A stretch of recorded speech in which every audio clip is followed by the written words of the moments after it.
Sortie en mai dernier sur Netflix, une série a connu un tel succès qu'elle pourrait bien être renouvelée alors qu'elle a été pensée à la base comme une mini-série, donc censée ne durer qu'une seule saison. Si Netflix s'est récemment attiré les foudres de certains de ses abonnés après avoir annulé leur show préféré, la plateforme de streaming pourrait prochainement se faire pardonner.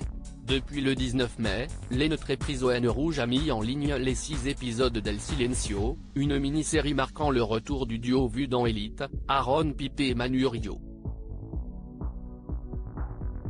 Très vite, ce thriller made in Espagne a convaincu les abonnés du monde entier, parvenant même à se hisser à la 3e place du top français près de 10 jours après sa sortie.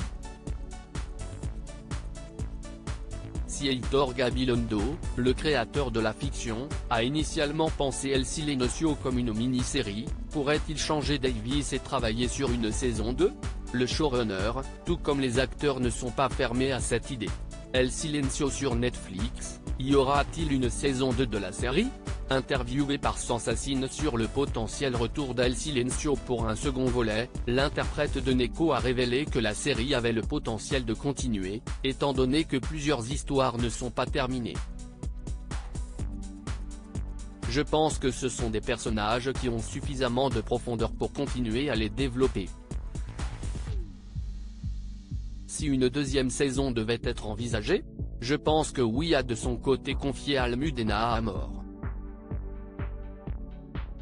De nouveaux épisodes nous permettraient également de revenir sur le twist final.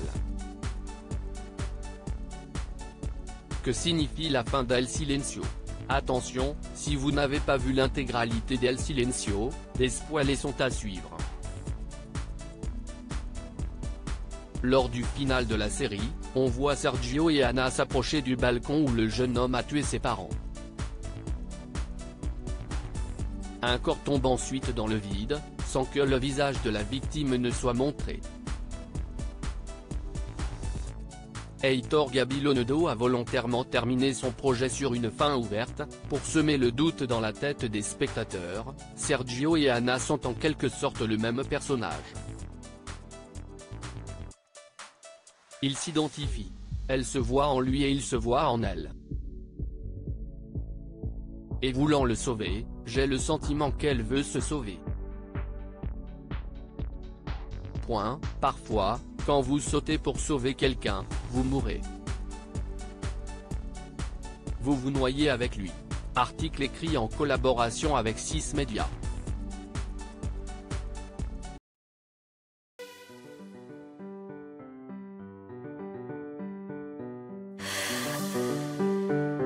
나